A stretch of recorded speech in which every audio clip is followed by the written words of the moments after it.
Topic 1.5: The Development of States in Sub Saharan Africa from 1200 to 1450, Part 2.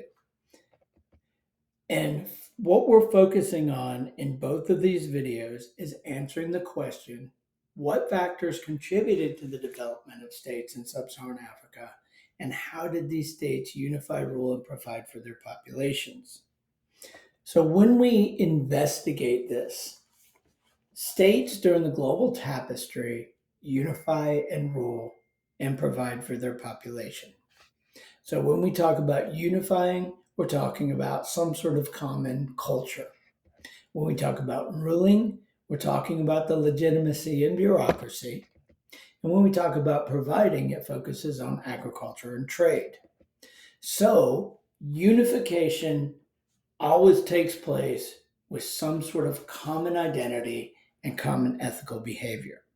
There's going to be something there that is essentially going to draw people together. Sometimes it's religion, but in other areas it's culture. When we rule, we have to focus on what gives the ruler the right to rule. Sometimes it's religious, such as the mandate of heaven, or the position of the caliph, or the great son and the great speaker. While other times it's something that's cultural or something that they control. All of these governments are going to have a bureaucracy, and these are educated people that do the day-to-day operations. So when we talk about provide, we first focus on agriculture. How do they grow enough food to support economic specialization? That's jobs other than agriculture. And how do they promote trade? Are they areas of production? Are they the middlemen? Or are they the market? So when we look at Sub-Saharan Africa, we have some very unique factors. So in this video, we need to make sure that we can locate each state, but also explain how they unified, how they ruled, and how they provided. With a brain or a mind toward comparisons, you should be thinking, oh, that's similar to Song China, or that's different. So Africa was a destination for Islamic merchants. As you can see by this ancient map, there's a lot of gold in it. And the reason is Sub-Saharan Africa provided gold to run the Islamic economy, which made the Afro-Eurasian web go. So this is an area where state development is very unique. In other areas of the global tapestry, states were built by groups taking over other groups, basically from the top down. But these states, using the kin-based networks, are going to be built from the bottom up. They always start with families, and the family is the basic unit that provides for survival and prosperity. This is the one that controls people. In families of similar relations, they live together in villages, and villages help the family survive and prosper. Districts grow because of the need for protection. But again, the common element is all these villages in a district are linked by tracing their lineage, their ancestry, to a common ancestor. And this leads us in two areas, the Sahel in the east part of Africa, to become trading states. In these trading states, they're also ruled by a clan or a tribe that can trace their lineage to a common ancestor. As you can see, it always starts at the bottom and works its way up. So when we look at it, there are two areas. One is the Sahel region that serves as a connection between the gold fields in Central Africa to the Trans-Saharan trade route. You can see Mali. The red one with an H is the Hausa states. Also, we know that Ghana was there.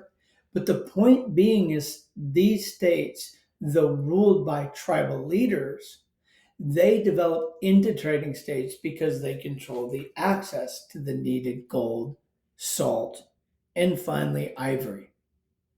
Also, in Eastern Africa, we have the Great Zimbabwe, again another tribal state that specialized in gold trade. The orange is where the Swahili trading cities were, and they connected into the Indian Ocean system. And then you have the blue. The blue is Christian Ethiopia, also known as Axum.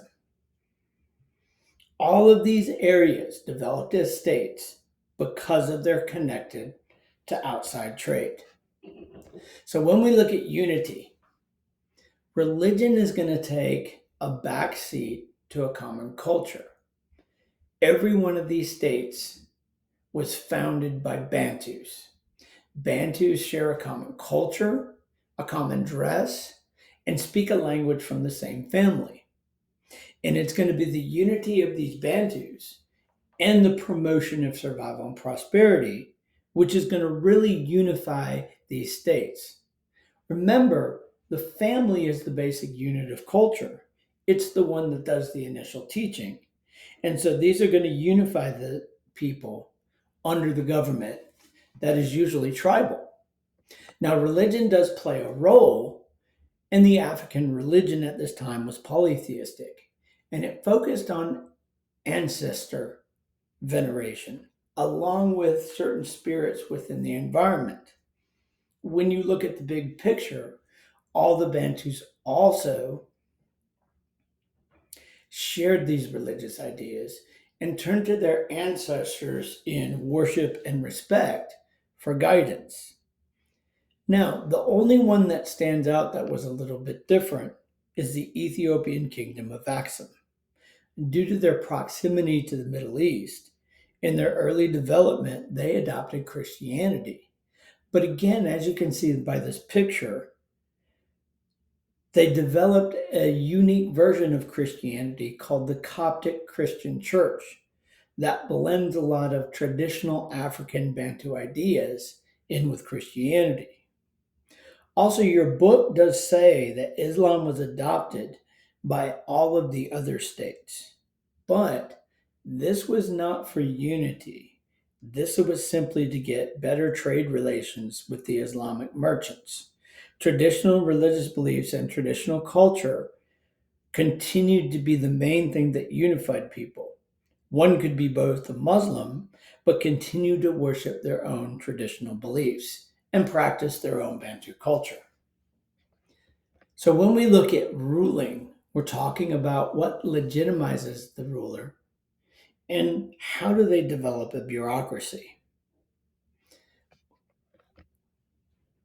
The rule of any of these trading states was done by a chief who was not only the wisest, maybe not the oldest, but he was the one that was the best military general and could enforce his rule over the other districts. So really what's making him the ruler is that he is the strongest. Now, when we talk about a bureaucracy, well, you also have merchants, you have griots, who are storytellers, and when they do convert to the religion of Islam, they do see the migration of the ulama into these areas to enforce the Sharia law. Remember that Islam's not really a unifying force during this time period. It's mostly used to get good trade relations and does help out with the government through the work of the ulama. When we talk about agricultural production, we know that Africa has a very, very thin layer of topsoil, which made agriculture different. But the main saving grace was the diffusion of bananas.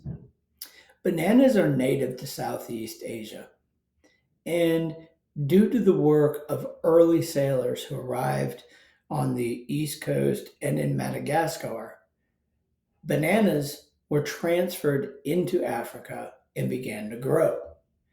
Banana trees do very well in the thin topsoil because they don't have a long taproot that goes down in the ground. Rather, their roots spread out, easily using the thin layer of topsoil and producing a very high calorie food that could support larger populations. Another one would be the African yam, which is a very similar situation, but these are all plants that help support not only a large urban population, but also a lot of merchants. These were trading states. And so when we look at it, these states either controlled some sort of access or some sort of production. When you look at the states of the Hausa states, Ghana, and Mali in East Africa, these controlled access because the gold, the salt, and the ivory, they came from south of this area. So, because of the diseases and the lack of knowledge, the Muslim merchants who traveled across the Trans-Sahara system, they had to come to cities like Timbuktu to trade for gold, salt, and ivory that these merchants had gotten from the interior. So in West Africa, trading states controlled access. We have a similar situation in East Africa. When you talk about Great Zimbabwe, well, they were a trading state that controlled production because they mined gold. But both the Swahili trading cities in Orange and Ethiopian Kingdom of Axum controlled access for these outsiders to gain the gold, slaves, and the ivory that they wanted. So, when we sum this up, the key takeaways about this topic. First, there's our essential question. First of all, Sub Saharan Africa was the last area in which states developed due to unique geographical features that limited its contact with the outside world and hurt its agricultural production. Secondly, states did form internally because they were built on the Bantu culture and the kin based system that unified people from a family all the way up to different levels of government.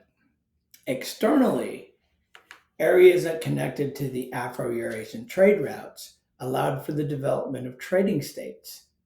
So, states internally are built on Bantu culture and the kin based network. But those that had the connection to either the Trans Sahara trade route or the Indian Ocean system, they were the ones that became trading states.